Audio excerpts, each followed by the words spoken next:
Welcome, everyone. I'm Mariquita Solis, the live stream host of allcreatures.org. Allcreatures.org was founded in 1998 by Pastor Frank Hoffman and his first wife, Mary, and launched as the pioneer website in the United States for faith-based animal rights veganism. Today, led by our executive director, Tams Nicholson, we exist for all people seeking current animal rights, vegan resources, and offer decades of free resources and offer decades of free animal rights and vegan content, including a huge repository of vegan sermons and Bible commentaries, animal rights strategies, free vegan authored books, recipes, upcoming events around the world, and the works of various vegan authors, poets, and artists. We host current sites for almost 20 vegan animal rights organizations, including Stop Crush, Unparalleled Suffering, and the Committee to Abolish Sports Hunting. We also maintain nearly 25 archival sites from animal rights vegan activism of past decades. The bottom line is that we work to unite compassionate and empathetic humans across the globe, from the past and present, who honor the dignity of each and every creature so that all beings thrive on a flourishing planet Earth. Today, we will be joined by my friend and the legendary Dr. Will Tuttle, visionary author of the acclaimed bestseller, The World Peace Diet, published in 18 languages. Dr. Tuttle is a recipient of the Courage of Conscience Award and the Empty Cages Prize. He's also the author of the newly released Food for Freedom, Reclaiming Our Health and Rescuing Our World on the Interconnection of Health, Freedom, and Animal Liberation, as well as the forthcoming book, The World Peace Way, 6 Keys to Health and Harmony for All, exploring and illuminating practical steps we can all take to maximize our individual and collective health. Additionally, Dr. Tuttle is the author of Your Inner Islands on Developing Intuition and is the editor of other books as well, including Circles of Compassion on the Interconnection of Social Justice Issues, and Buddhism, Veganism on the connection between animal liberation and the spiritual awakening. Today, we're going to focus on When Compassion Meets Freedom, a deeper look at food. We'll be discussing some of the main ideas in his best-selling books, the recently released Food for Freedom, as well as his earlier book, The World Peace Diet, which has been called one of the most important books of the 21st century, and it's been published in 18 languages. These books provide the foundation to a more conscious society based on understanding the consequences of animal agriculture. As editor of the book, Circles of Compassion, which discusses the interconnectedness of, I just lost my notes here. And the interconnectedness of, let's see.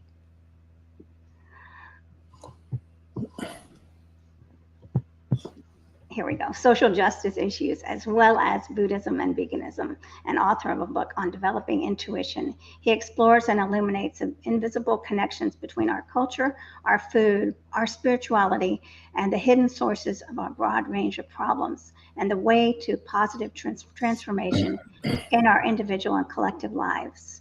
So I'm very excited to have Dr. Tuttle here today because this is going to be a provocative, challenging, and ultimately inspiring conversation to open up to new ideas here. So welcome, Dr. Will. Thank you, Mariquita. Good to see you, and thanks everyone for joining us. Yes, and if you're joining, please let us know where you are and make sure you give StreamYard permission to use your name in the comments.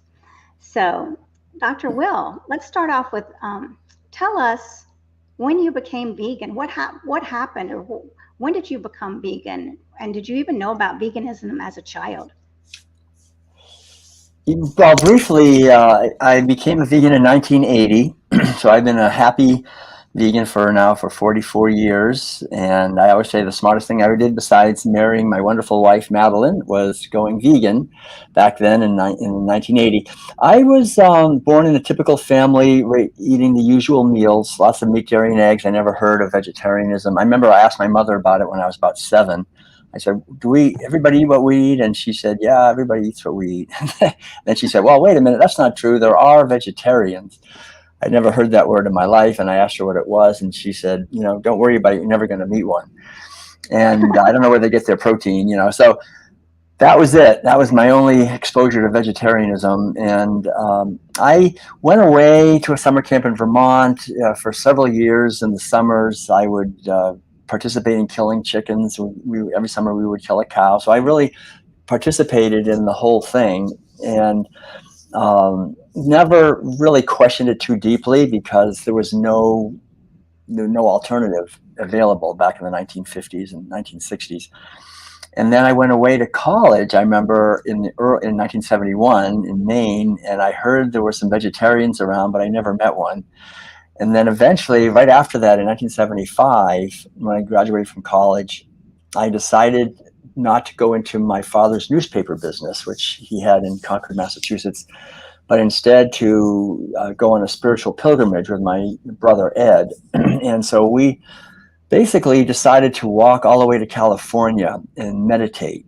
And we didn't have any money. We were just going to go and trust. And so this was quite an adventure. And we got as far as Buffalo, New York after about a couple of weeks. And then we headed south. And we ended up walking all the way on these little tiny backcountry roads through upstate New York and Pennsylvania and down through West Virginia, Kentucky, into Tennessee, and eventually to Alabama. And in Tennessee, we discovered this community called The Farm. The Farm was the largest hippie commune in the world back in 1975. And so that was really where this whole thing started. They were all vegetarians, the 900 people. They were pretty much all from California. So we kind of felt like we met them in the middle there in Tennessee. And they were actually vegans. No one used the word vegan because no one heard of that word in 1975. But there was no meat, no dairy, no eggs, no honey. They were really doing pretty much what we would call a vegan lifestyle. Even a lot of them wouldn't wear leather. And it was all for, I said, why are you doing this? Why are you being vegetarians? And they said, because of the suffering to human beings, because most of the food that we're growing, we're feeding to animals instead of feeding to people.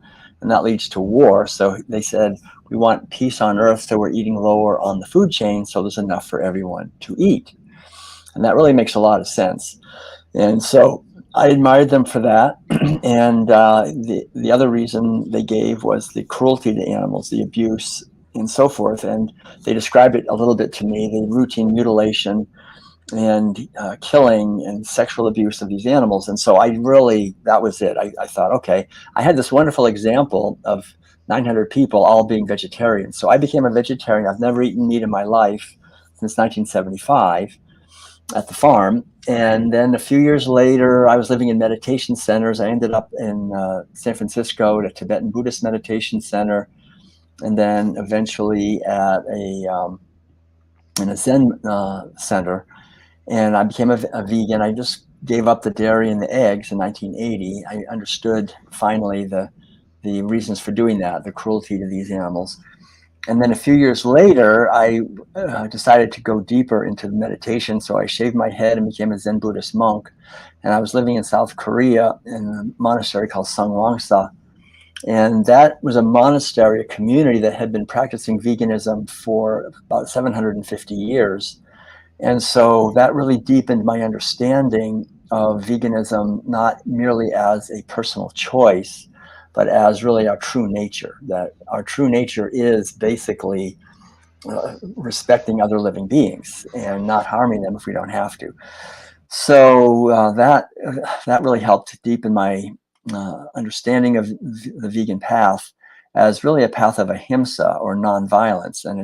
And so the word vegan, I like the word vegan, but on the other hand, in some ways I don't like it because it kind of defines people in relation to others and creates divisions and so forth. So I like to just think of us all as human beings who are born here on this earth with a heart basically of empathy and kindness. It's just that we're propelled from the time we're little kids to eat animal foods, to eat misery and violence and death and disease. And it's hard to question it because it comes from our parents and teachers and doctors and friends and neighbors, the entire society. And we're products of our society. So like everybody else, I was eating animal foods. But the thing that was so great was when I saw an alternative community that helped me change. at the farm, and then later even go even deeper with the Zen monastery in Korea. So I like what we're doing now. We're kind of creating a community. That's really, I think, what allcreatures.org is. It's a community that provides an alternative. And I think that's the main way that we're able as human beings to make a positive change, is when we see a different community and we can see there's other ways of doing things. Well, yes, very true. And I was about to ask you about your support systems, but it looks like that the farm and was a great place to be. I mean, to be immersed in. And I've heard a lot about the farm, and I have friends that go there. So yes, I'd love to go there one day to this great community of. Yeah, I was there. I was only there for probably 3 or 4 weeks, and then we left. We went down to this Zen center in Huntsville, Alabama. But it was also a good community. They were all vegetarians, and no one was a vegan back then. I mean, no one. You couldn't. That was like being a vegetarian was completely radical, you know. Right. And in the 70s, and then I was living in a Tibetan Buddhist center in San Francisco. We were all vegetarians, except for the lama. The lama ate meat, so we were all vegetarians. We had to make meat for him. I didn't do it, but some of the people did. And it was really only in the 80s that people started, I think, connecting with this new thing, veganism. And I'm really glad I discovered it early on. But the thing for me was I had some support systems, I guess, a few people here and there. But when I was a vegan, there were very few. And but I felt like I didn't need a support system, in the sense that it was undeniably the right thing to do, so I didn't care what anybody else said. I mean, I was never shy about it. I was an activist from the very first day. I mean, I was like trying to change them. I wasn't worried about them changing me. Right. I love that. And I love what you said about the labeling and the way that you just like to, the way you like to see of us is, we're all human beings, right? And we all are beautiful creatures, living creatures. So, and not separate. I know the way you're speaking about the word vegan, because I struggle with that myself sometimes. I'd like to just forget this vegan label. And I'm a person that loves others and animals, but. Yeah, right. It's nothing unusual. It's just seen as something exotic and bizarre, but it's really natural. It's our true nature. That's very true. And so, how does the peace of not eating creatures manifest in your life today? Well, I think it manifests. I mean, this has been, like I say, 44 years. So, for 44 years of not eating animal foods, of being what we call a vegan, it's manifested for me in a really fabulous life. I'm now in my 70s. And so, like, where did the time go? I don't know, but I've been so blessed, I have to say. I mean, I never did it for my health. That was not really my reason. I really did it for animals and for other people primarily, and for spiritual reasons. But I have to say, it's been so great to just basically be healthy for all these years. I've never gone to a drugstore to get any pill of any kind. I haven't had to go have any doctor visits or this or that. I just stay out of the whole medical system completely. I've studied spiritual healing. I've also practiced yoga and Tai Chi and Qigong, and I exercise. I think health is not only what you're eating, but having an organic, whole food, plant-based diet is a fantastic foundation for health for ourselves and for the earth and for everyone. So I think it's really important that we question a lot of the narratives coming out of the vegan community that it's fine to eat these processed vegan foods that have a lot of non-organic ingredients, a lot of pesticide, herbicide, fungicide residues, processed. A lot of vegans are eating really toxic food. And they think that because they're vegan, it's okay, but then they're not healthy, and then they go off and they eat something else. So I think really I'm very grateful that I'm married to Madeleine. We've been married over 30 years, and she's Miss Organic and Whole Foods, and we lived in an RV for 17 years.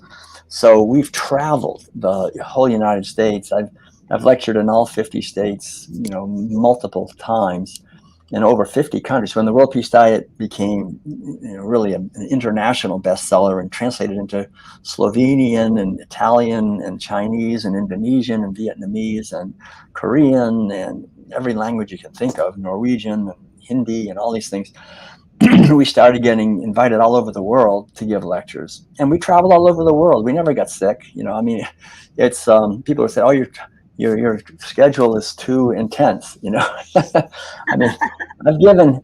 I mean, it's nothing to be proud of, but I've given. I think probably, more lectures promoting veganism than any human being who's ever lived, and traveled. We lived 17, like I say, 17 years in an RV, just giving lectures, multiple every week, 200 or 300 a year. And so we just made our living and our life all rotate around promoting the vegan message and giving talks and seminars and workshops and things. And to me, there's no greater life you can live than to try to basically share the message of compassion and kindness for others, especially for those who are vulnerable. I mean, there's no beings are more vulnerable than animals. You can do anything, really, that people literally do to animals. So I think it's the whole idea. I used to teach, before I went on the road and before I met Madeleine, I taught college, and I taught college courses in a whole lot of different subjects, actually. One of the subjects was comparative religion. And I love studying the world religions because the spiritual impulse comes through the world religions as wisdom teachings that are really important, like the golden rule is in every religion: don't do to others what you don't want to have done to yourself. And the one that goes with that basically is the rule of whatever you sow, so shall you reap. So if you're harming others, it's going to come back, and we get harmed ourselves. Whatever we do, it's a boomerang. I call it the boomerang effect. And so your question is great, because the idea is that by giving peace to animals and humans and future generations and ecosystems and slaughterhouse workers and the whole web of interconnected life and relationships that is harmed by animal agriculture. So to step out of that and do the best I can to radiate love and kindness and caring and compassion into the infinite web of relations, it all boomerangs back as health, as happiness, as a sense of joy and gratitude, as beautiful relationships, as abundance, as harmony, as peace, as joy, as freedom. I mean, that's what it is. If we want to have a happy life, it's a great saying in Buddhism, actually. Shantideva said, all the suffering in the world comes from myself wanting to be happy. All the joy and freedom in the world comes from myself wanting others to be happy. That's how it works. We live in a society where we're taught that we should try to be happy, like try to get our own happiness. And so we're all competing with each other, trying to manipulate each other so we can be happy. And I mean, it's hell. I mean, that's just caring about oneself. It's misery. We have to realize there's one life living through all of us, and when we put the welfare of others and try to care and be loving for them, we're blessed. But we don't do it to bless ourselves. We do it to bless them. That's the thing. People say, "Well, don't you sometimes crave to have a burger?" Like somehow I would want to eat a burger. And I remember this guy asked me that, and I said, I crave having a burger about as much as I crave taking a bite out of your arm right now. Don't worry, I have no craving for that. It's not food. I mean, I don't look at him as food. I don't look at a cow as food. Nobody does. And naturally, we wouldn't never do that. I mean, we have all these, after 17 years in an RV, we finally bought a little piece of land here. We have a 1/4 acre garden. It's a food forest, and we have 75, we've planted now 76 actually, fruit trees and nut trees. And so we're having a huge amount of food we grow right here. 6 raised beds of vegetables, lots of grapes and berries and all kinds of things. And so we see very clearly that the more you love the land, the more you love the earth, the more you give love and attention and kindness and awareness into nature, in a nurturing way. I mean, she nurtures us right back.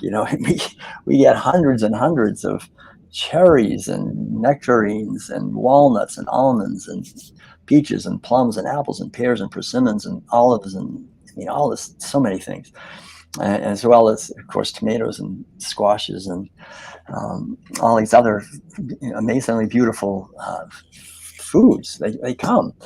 So we live on this earth. It's totally abundant, totally benevolent. We don't have to kill and maim and imprison and sexually abuse other living beings to get nutrients. We don't have to. It completely goes contrary to logic, to rationality, to spirituality, to intuition, to empathy. It's completely contrary to everything about us. It's us. And yet we do it. It's satanic, it's demonic, it's deluded, it's ignorant, it's ridiculous. But everybody's doing it, so we think, okay, we'll do it too. I mean, it's so long past time for us to wake up out of this. It's ridiculous. But people, struggle with it because we like to fit in and be like everybody else. We just want to get along and be like everybody else and do what they're doing and fit in. And food, unfortunately, is the main way that we bond with other people. But nobody's at peace. There is no peace. People are not peaceful. There's no one is peaceful who's eating animal foods. Everyone who's eating animal foods is exploiting animals. Everyone who's eating animal foods is being exploited. As you sow, so shall you reap. If we want to exploit other living beings, we have to be prepared to be exploited and imprisoned and abused ourselves, because that's what we're doing. We're causing that when we take out our wallet and we pay for it. That's where the evil is actually done, is in the paying of this. That's where the actual satanic forces are unleashed and animals are abused in hideous ways. But then we don't stop there. We cause all this suffering, and then we turn around and we eat it. We actually build this beautiful temple that is a gift of divine love with bricks of misery and violence and terror. And then we think we can somehow create a world of justice and freedom and health. I mean, it's a total delusion. And that's really what you mentioned, the new book, Food for Freedom. That's really what the main point of my book is, that we really are at the point where we need to wake up as a humanity to what we're doing and the consequences of violence towards animals on the massive scale of millions every day, billions every day if we include marine animals.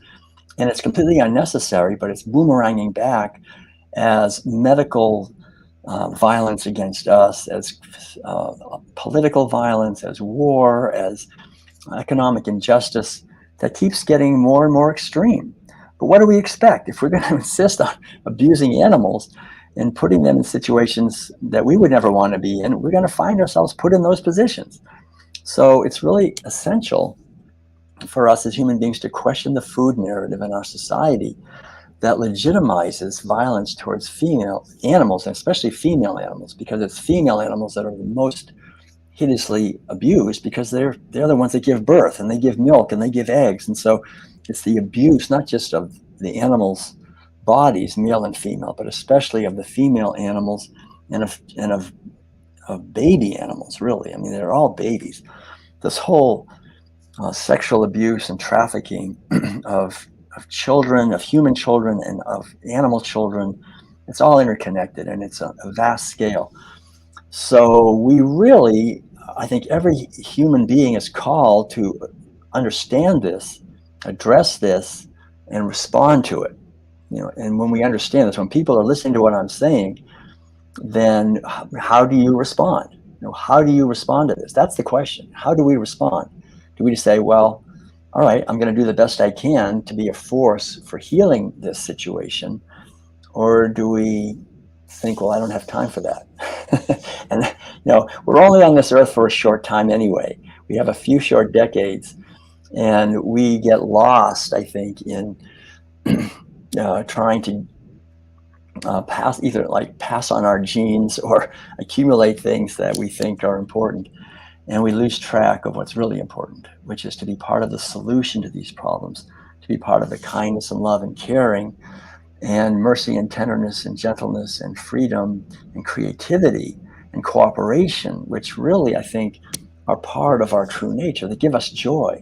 That's what really gives us joy, is to work together to spread kindness and love not just theoretically, but in an actual practical way.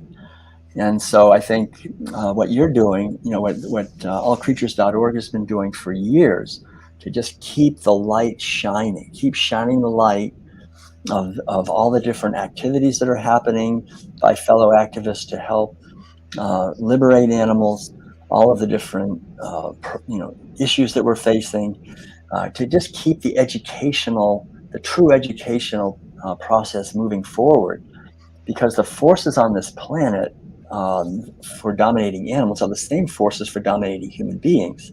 And they control the media, they control the government, they control most of the religious institutions, and they control the medical establishment. So we have to get together like this, like we're doing now on some kind of a StreamYard thing, and hope that we don't get censored, for saying this, but, just speak the truth.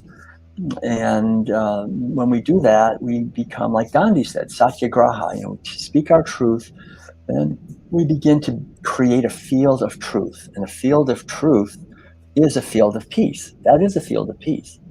And each one of us can do that in our own lives. That's the thing. Like when we had the RV, that RV, we just lived in that. It was like 200 square feet. We lived in 200 square feet for 17 years, and it was a beautiful little 200 square feet. And that was our space of love and healing and awareness. Now we have a half an acre. Okay. So that's the same thing. Each one of us can do that. We can create a space that is our space of love and healing, and create networks of those that go around the world, and do the best we can. I think it's really helpful to educate ourselves and to grow our own food, really, as much as possible. And we do it not only organically with no chemical inputs, but we grow all our food veganically. So there's no bone meal, no blood meal, no manure. It's all plant-based. And the soil is fantastic. When we moved here, it was rocky and there was nothing. There was no earthworms, and now it's rich, and there's earthworms, and there's it's just fantastic. So much food likes to grow there. It's like a healthy community. So I think it's like, just wherever you are, do the best you can to be part of the solution. I think that's Amen to that. Yeah. Wonderful. Yes, that is so true. We all make a difference. So I see some questions, and we'll get to those in a little bit. So keep your questions coming in, and thank you. And please subscribe to our channel. Let's keep going. I'd love to know, Dr. Will, what's the main message of your books and your work? Can you tell us a little bit about them? Yeah, well, the main message underlying everything, of course, is what I just said. The good news. It's essentially a message of good news. The good news that all of us have been given this wonderful gift of a body. We get this body, and temporarily, it's a vehicle like any physical body. It's a temporary vehicle of the spirit. Of eternal consciousness is what we are. But this body does not require any animals to be abused or killed to get all the nutrients that we need to thrive and celebrate our lives here. So that's the main message. And what goes along with that, of course, is when we look at how to be healthy, that we, from the point of view of at least of physical nutrition and food, that every nutrient that we need to be healthy is created by plants. Animals don't create any nutrients. They don't create any nutrients, right? I mean, all the protein that's in an animal flesh or eggs or dairy was created by plants that the animals ate. So animals, don't create any nutrients. Plants create all the 20 amino acids that make up all the proteins. They create all the essential fatty acids that make up all the fats that we need. They create all the carbohydrates, complex carbohydrates that give us the glucose, to give us the energy. Vitamins and minerals all come from plants. None of it comes from animals. So that's it. That basic understanding. We don't need to go through the middle animal. We can just eat the plants directly. And when we do that, we're not penalized. I mean, we're actually rewarded. And this whole idea that vegans are not healthy, I mean, that's kind of being put out, I think a lot on social media, that somehow there's lectins and there's these plant some kind of plant anti-nutrients, I guess you'd call them, that make it dangerous to eat plants. And I think it's just, these are lies. We have to understand that. I mean, here I am, and I'm not the only one. My wife Madeleine, and there's millions of others who are thriving, long, my entire life, over 40 years into our 70s.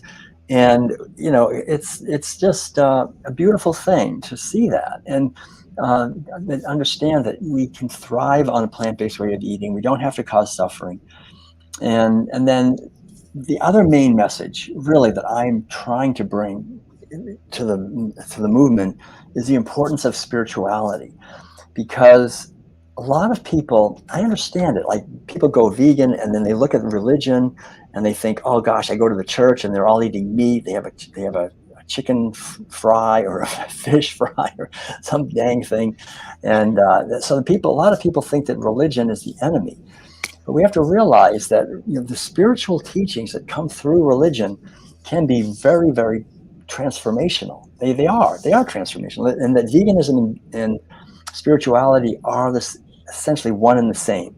Spirituality is essentially seeing that there's one life living through multiple expressions, through all different human beings, all forms of life. And when we understand that, when we see that, when we get a glimpse of that, then we have a heart of loving kindness that just naturally is born in us. We don't have to try to not steal or kill or abuse others. It'd be like painful to do that. It'd be like totally weird, and so a natural, I guess you'd say, morality is inherent within us as human beings, and we just get pushed away from that by a system that rewards selfish behavior, right? I mean, that rewards using others for our own benefit. We're kind of taught to do that in certain ways. And the role models that everybody wants to emulate are the most wealthy, powerful people. We all want to be like them. And that's a huge mistake. So understanding the importance of spiritual practice, this is a thing I see as a big problem, because most vegans really don't have a spiritual practice. They think, well, I'm vegan. I'm basically perfect, like how I am. I'm vegan. I don't have to do anything more. But those people, they're not vegan. They're bad. They're the problem. We gotta change them and make them like us. And that's a recipe for a movement that's not going to go anywhere. Because if someone came up to me and with this whole attitude that, well, I'm good and you're bad and I'm going to make you like me, the natural healthy response to that is to put up your fists and fight back. And that's what we find. Vegans, everybody's always fighting against vegans. They asked this question, I heard this, I don't know if it's true, that who's the most hated people, like even more than drug addicts? It's vegans. I mean, it's like that's our that's an unhealthy attitude, I think, on the part of vegans. If we are going around like we're superior and we don't want to change everybody, we should change ourselves. That's enough. I mean, if we can actually bring our own life into alignment with what veganism is, which is spiritual illumination of love and kindness and compassion for all beings. If we can really live that, if we're not living that fully, we shouldn't be trying to change other people. We have enough to do to change ourselves. So I think we need to really bring our attention back to waking up spiritually ourselves, spiritually, emotionally, intellectually, on every level. And when we do that, when we make that inner effort, then when we actually speak and write and teach, so-called teach, then there'll be congruence. We'll be embodying what we're talking about, instead of fighting and blaming and criticizing and shaming and all this bickering and this ridiculous things that go on in the vegan world, because we have to do the inner work. And that means, and I'm so glad, when I was a kid, when I was like 22, I didn't care about anything. I left home with my brother. I didn't care about money. I didn't care about sex. I didn't care about romance. I didn't care about anything. I just wanted to attain enlightenment. I sat and I meditated every day from 6 o'clock in the morning till 9 o'clock at night, for months and months and months. And I was a Zen monk in Korea doing the same thing.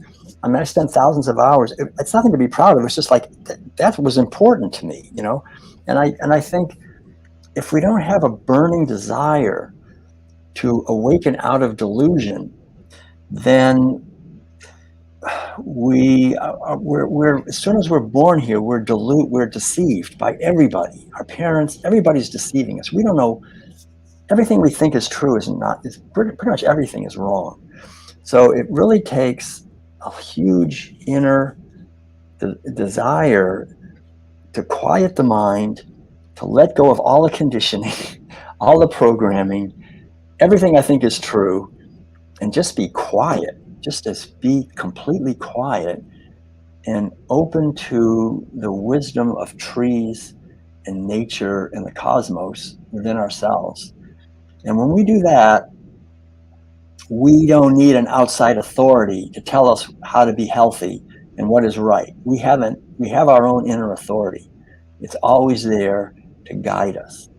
And that's what the vegan movement needs. It needs people who have connected with the inner authority and who speak from that place of understanding, that understands that there's one life living through all of us, and we are that life.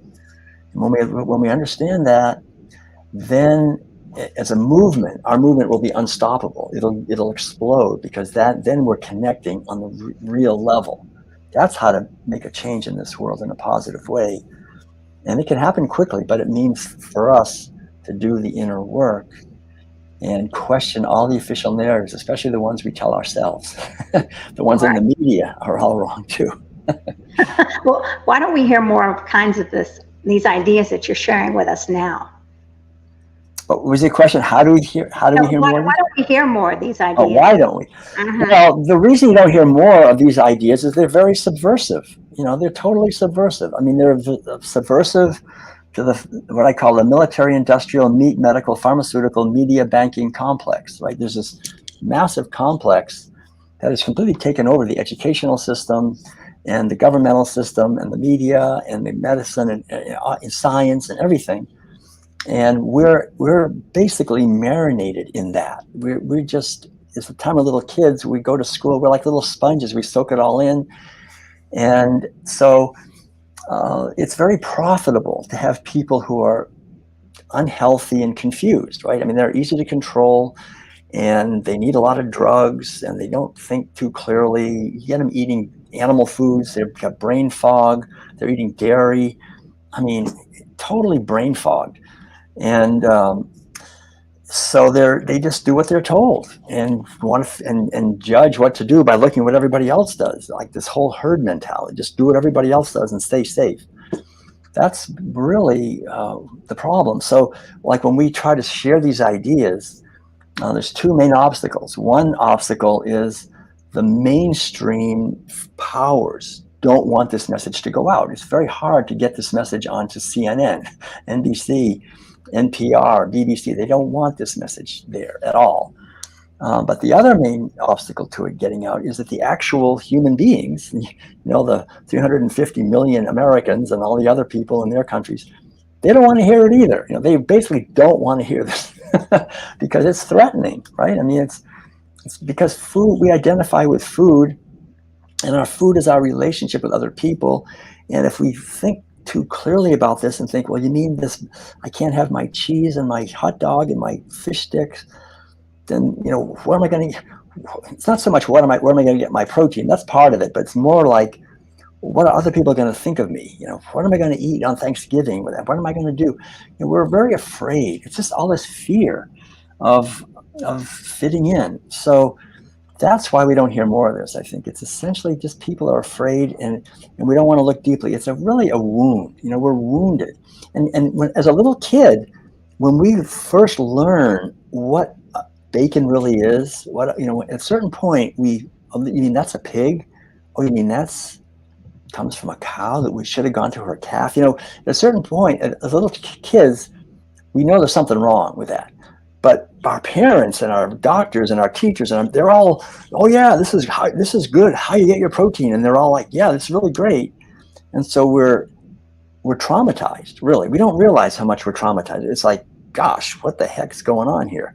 All right, and we just have to shut it down. We have to shut down our wisdom. We have to shut down our compassion. We have to shut down our empathy. We have to shut down our rationality. We have to shut down everything, and just kind of go along like getting pulled by a ring in our nose and just get pulled along, and we don't want anyone to bring it up. It's like, don't talk about it. It's a wound. When people are traumatized, they don't want to go back there. They don't want to think about it. They don't want to go back to that pain, or think about the pain that they're causing when they buy this stuff, and the pain they're causing themselves when they eat it. So that's the reason. But the good news is it's enormously liberating. It's like it's so liberating to actually understand it, and then to move away from it and it's like getting out of a prison. Getting out of a shoe that's always too tight, but you get used to it. And when you finally take that shoe off, it's like, wow, now I didn't realize how bad it was. Now I can dance. It's that feeling. Yeah. Right. Exactly. You're right. It's a whole new world. It's very exciting. And it's also when you move to eating the foods of the living foods of the earth, right? These natural foods like the Garden of Eden, or just these foods that are live, it changes your whole system. So it's beautiful. I love what you're saying. That's a good point, actually. I think that's a good point, because the mind and the body are not separate. This is one of the things. So if we're eating in the body, terror, fear, and despair, and pain, and toxicity, all this GMOs and all that stuff, it's mainly all fed to livestock, to cows and pigs and chickens. All the glyphosate and atrazine and paraquat, all these toxic chemicals, they're sprayed on crops that are fed to animals. There's like no regulations. It's just animal feed. There's regulations for human grown food, but for animals, you can pretty much spray whatever you want on it. And so we're eating meat, dairy, and eggs and getting a huge load of toxins, and we get cancer, and we get all these. And that's, of course, we have to understand, the goal is to increase cancer. The goal is to increase heart disease. The goal is to increase chronic disease. You make money by chronic disease. That's the money. The pharmaceutical industry runs the government. Money runs things. That's the thing. With money, you can buy influence, you can buy power, you can buy media, you can buy the narrative. You can actually buy what people think with money. And you control the narrative. You control the doctors. You can control the AMA, which controls the doctors. You can control the CDC and the FDA and the NIH. You can control all those, and they control what people think. So we have to understand that the more money we give the medical, industrial, military complex, the more they use that money to control even more what we're thinking, and they want to maximize sickness, right? I mean, sickness, when people are sick, they can hardly even take care of themselves, or the people that are sick around them. They don't have time to really research what's actually happening, what the bankers are actually doing, or what these corporations are actually doing. They don't have time for that. All they have time for is to believe what they're told on TV when they have a few minutes. And so the worst nightmare of the military, industrial, medical, pharmaceutical, media, banking, plutocratic complex is people who are healthy and aware and vibrant and connected and feel great about themselves and are talking to each other and communicating, and they're not going to go along with the official narratives. They're not going to eat death and misery and destruction. They're not going to put poisons in their body. They're going to rebel, right? And they don't want that. So we need to understand that we are being turned into livestock. And that's one of the main themes of my new book, is that if we're going to insist on turning these beautiful beings, cows, pigs, and chickens, into mere livestock, where we buy and sell them by the pound like they're sacks of cement, then we're sowing the seeds for the same thing to happen to us. And you can see it happening. Human beings are being turned into livestock. And that's our own fault. If we're going to turn animals into livestock, then the same thing will happen to us. So we need to respect animals, not turn them into livestock, and right. Then we'll be worthy of a president and congressman and Supreme Court justices and all the other who actually respect us. But if we don't respect them, animals, we're not deserving of being respected ourselves. We have to rise to a higher level. We always get the government we deserve. So we need to, if we want a better government and a better society, we need to be the ones to improve our consciousness and our behavior. And our behavior is not deserving of anything better right now. We're slaughtering. It's unnecessary. We have to wake up out of that trance or heal that wound. And we can do it. We can do it. Anyone can do it. We need to be proactive and understand these things, and then share these ideas with other people in a kind and loving way, and do that in our own unique way. That's the thing. Yes, exactly. And well, we're going to get to some questions right now, but tell us the name of your new book again. Food for Freedom: Reclaiming Our Health and Rescuing Our World. Food for Freedom. Yes, All it's on Amazon. It's through Ingram. You can get it at any bookstore anywhere in the world. I mean, it's totally available, and we're delighted because it was many years of writing. Just like the World Peace Diet, it's a major work. It's 350 pages, and has the whole story there. Yeah. Yes, we've got to definitely check that out. So we have a question from Kaori. Hello, what can we do to change the system right now? Coming in. Well, yeah, I think I just answered that. I mean, what we can do to change the system is change ourselves. The system is us. The system is totally a manifestation of us. And so we say, there's this basic question, like when we're living in a society, and we can see that the society is conditioning and creating the individuals, right? I mean, I speak English because I was born, and I ate meat because of, we're products of our society. At the same time, the society is a product of us as individuals, right? We create the society. So the question is, which is more powerful? Is the society more powerful, or is the individual more powerful? The individual is more powerful. We have to understand that. The individual is always more powerful than society. We have to claim that power and transform ourselves so that we're no longer a slave of the conditioning of society. And when we do that, we automatically start transforming the society because we become a different person, and we radiate into the infinite web of relations, our being. So that's the thing. We need to work on that level. This whole thing, from my point of view, of trying to figure out how to market veganism, how to make it appealing, how to create strategies to change politicians. That's like you're going up against a massive machine that has 10,000 years of momentum and power consolidated in the hands of a tiny elite that controls everything. So what we need to do is we need to change ourselves and rise to a completely higher level, to a totally higher level that makes that whole thing obsolete. Just let it fall away. Don't fight it. If we try to change the system, it's like we're trying to fight with it. We want to manipulate it and make it different. We need to just create something totally different. That's why I love veganism in a way. It's because it's actually a totally different thing. It's not based on domination and exploitation of animals. It's based on harmony and love and kindness and caring and support and radical inclusion, including all beings in the sphere of our kindness and compassion. So there it is. But to actually live that, we have to do the inner work. So that's enough. If we do the inner work, and then as we do that, our intuition, our inner wisdom will clarify, and we'll know, okay, my thing is to try to work with politicians. Maybe that is. Or my thing is to try to have some cooking classes. Or my thing is to do some paintings or make some videos or write some books or just get out and hand out leaflets. I mean, anything you can, whatever you feel. But the thing, there's no one way there. The way there, it's quality. We need to create the quality of consciousness that makes it unstoppable. And only I can do that in myself. But as an individual is an infinitely powerful divine spark of creativity that has no bounds, really.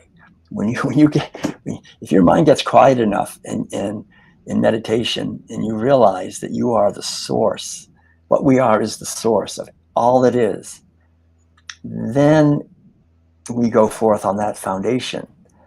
And we're just here for a few short decades. So we do our part. Just do your part, and you will have lived your life well. And we should also understand we have a lot of lifetimes. It's not just one, thousands, millions probably. So make this lifetime the best you can make it, and then you'll have another one. it's a big movie. It's a very big movie. And we're raised in a society of materialism where we look at this little tiny picture. We got to do it all here. It's much bigger. And it's about responding. How do we respond at the highest level to what's happening here? That's really the key. Yeah, that's beautiful. And that takes away any of this stress, like, I didn't say the right thing. Why did I say Right. that? It's not about that. It's presenting yourself as this element of love and compassion that radiates and that attracts other people like you do with your music, with your, with Madeleine's artwork, right? People, when you were at our church, people just wanted to see more after your presentation. So it's beautiful. Thank you. Thanks.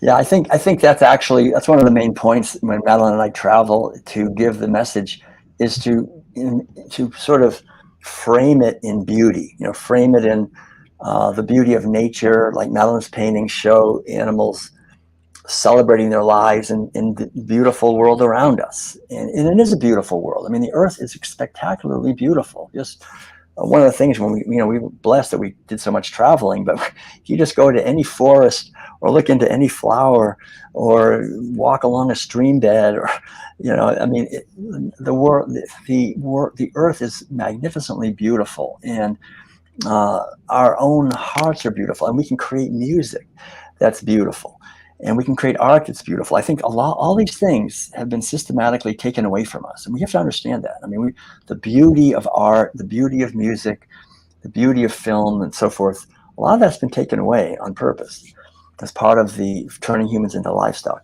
So we need to bring back beauty, and respect and joy and freedom into the arts. The arts should really uplift us. They should lift us to a higher level where we enjoy each other. We see the beauty and magnificence of each other, and of what we really are. There's this whole thing of anti-human, which I don't. A lot of vegans are anti-human. I mean, that's a complete mistake. I mean, human beings are beautiful, and we could feed everyone. And another thing I think we should really question, quite honestly, is the whole depopulation agenda. Like, there's too many of us. We don't know. There's not too many of us. There's too many cows and pigs and chickens. We're trying to feed billions of livestock. That's ridiculous. If we could feed everyone, we could easily feed 10 billion people. We'll grow 10 billion people on a fraction of the land we're using now. So we don't know what the right number of people should be here, but we should have a feeling of love for humanity, love for the beauty that we are, and see the best in everyone we see. Send love to everyone, even those people who we think are doing bad things. We have to send them love, because they're giving us the opportunity to grow, right? It's like if you go to a gym, you walk into a gym, and you wouldn't want to walk into a gym where there was the heaviest weight was only 1 or 2 pounds. It wouldn't be worth it. Well, this earth school is like a gym, right? We come here, and there's some real stuff to deal with. There's some dark forces, and okay, so that's nothing to be afraid of. Those are weights that we work with. How do we respond to that? How do we bring love to the situation? The more, like Jesus said, the more hate comes toward me, the more love goes out of me, right? I mean, that's what we're here to do. We're here to transform the energy from delusion into wisdom, and that means doing the work and seeing beyond the outer form to the essential reality, which is behind all forms. That's beautiful. Amen to that. Let's see, we have another comment here. Dr. Tuttle, by the Butternut family. So good to see you. I have your World Peace Diet book, an excellent read, by the way. You never grow. Very true. Well, yeah, thanks. I think the whole idea of aging, that's another thing. I mean, we're brainwashed into these ideas that as we get older, we're going to get feeble, and we're going to fall down, and we're going to lose our memory, and all these things. And I think it's good to question those things, really. I mean, I'm not under any delusion that I'm going to live forever. I mean, that's not the point. But the idea is that we don't have to buy into this cultural narrative that we're just going to decay. That's, I think, really counterproductive. And the beautiful thing is that as we age, so-called age, that's basically in the realm of time. What we are was never born and will never die and will never age. What we are is infinite and eternal consciousness, and that's unstoppable. That's like the infinite sky that is always present and radiant and shining, and it doesn't get old. Clouds come and go. Clouds get old. Clouds maybe they disappear and the rain goes and so forth. But the sky is untouched by the clouds. And so we have to see, in many ways, our physical body is like a cloud. It comes and goes, and it's a vehicle for us, this eternal sky. And we to just live in that awareness, we have a purpose. And I think this is a critical time now with the technology at the place that we have it. I mean, technology at this point has the capacity to really destroy our planet with nuclear weapons, to destroy our freedom with tracking and AI and all this other stuff. So really, more than ever, we're called to get back to spirituality. I just want to mention this briefly. I know we're getting to the end of our time here, but one of the main themes in my new book, Food for Freedom, which I hope you read besides reading the World Peace Diet, is that science is really a product of animal agriculture. That 10,000 years ago, when people for the first time started owning animals as property for food, then science emerged out of that. It's like how we can manipulate these animals to give more milk and to give more, have more fur, and give more meat, and breeding them and keeping track of it sort of in a systematic way. And science has developed from that basic mentality of humans dominating nature, how we can dominate and predict and control the natural world. And it's not in our best interest, really. I mean, it's not in the best interest of cows and pigs and chickens, right? You can ask them what science has done for them over 10,000 years. It's taken them. They went from being free living beings to being confined, to being hyper confined, to being genetically mutilated, to being worse and worse and worse. That's what science can do. I mean, people have this idea that somehow we have all these problems, but science will solve it. Science will figure out a way that we can eat meat, or we can figure out some kind of non-meat meat or lab-grown meat or some kind of ridiculous thing. And the technology is, my idea is abandon this idea. Just completely abandon it. In many ways, science has no ethical foundation. You can do anything. I mean, science, if anything, has this idea of the survival of the fittest, and it's okay for the strong to dominate the weak. I mean, it's completely antithetical to the golden rule. So we need to get back to spirituality, and it's spirituality that will make a positive future. If we don't grow spiritually, we'll be miserable. And I'm telling you, if you read the ancient spiritual texts, like I've spent a lot of time reading books that were written 2,000 years ago, 2,500 years ago, way back when people were before we had so-called science like we have today. And the wisdom, the profound wisdom of these people, the joy and happiness and freedom that they experienced, we need to understand that. And the people who treat us as livestock, they don't want us to think that we can be happy and free without technology. They want us in a little cubicle stuck in front of a computer screen or doing something to make them money. We have to realize that our happiness and our joy are inherent within us, and our wisdom is inherent within us, and we don't need science and technology to make us happy. We can live happily on this earth with what Gandhi called appropriate technology, which is simple. Okay, maybe you have some knitting needles, maybe you have a spinning wheel, but I mean, we can really simplify.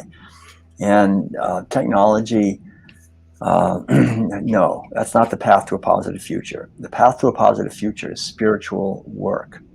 Spiritual work. I mean, really put effort into understanding what we are. And if we avoid that, we'll be enslaved. Technology will just enslave us, like it has enslaved cows and pigs and chickens. You're right. I mean, the inner peace is here, Mother Nature, get back to the roots of life. Yeah. Exactly. Yeah. So where can everyone find you, Dr. Will, and get your books again? Let's make sure everybody knows. Right. So thank you. Yeah, please, I'd love to stay in touch with people, and the best way probably is just our main website, worldpeacediet.com, or my name, willtuttle.com. We've got links there to all the different books you mentioned, to Madeleine, all Madeleine's intuitive cooking videos, our gardening videos, our lecture schedule, articles that we're writing, all these different things. And we have a training. Actually, if people are interested in the World Peace Diet Facilitator training, if you want to go deeper into these ideas, we meet on the first and third Thursdays of every month by Zoom, and happy to answer people's questions on a regular basis. So it's very available, and we're happy to stay in touch with people, and really appreciate the work that everyone is doing, and especially allcreatures.org. Fantastic work for so many years, for decades, really, and great work, Frank Hoffman and everybody, Vita and you and Tams, everybody. So keep up the great work, and we're definitely available and happy to cooperate and collaborate, especially as we travel around the country. We're happy to meet people also. Wonderful, because I'll be waiting for you in the Atlanta area. Right. So yes, I'm very grateful for you, Dr. Will, and for Kaori and Butternut family, and for everyone else watching. Please make sure you go to www.allcreatures.org to check out hundreds of thousands of pages of free resources updated daily, 7 days a week without a break, or sign up for our weekly newsletter. So be sure to search for vegan churches on our site to find vegan faith-based resources near you. And if you know of a resource that's not on there, please reach out to Tams, our executive director at tams@allcreatures.org. So thank you, Dr. Will, and thank you, everyone. And I hope that everyone has a blessed, beautiful rest of your life, not just day, but rest of your life, and just feel the love for yourself. Because you are amazing, and honor yourself. Like Dr. Will, spread that light. Start with yourself out to this planet. Thank you, everyone. Thank you. Thanks. Bye-bye.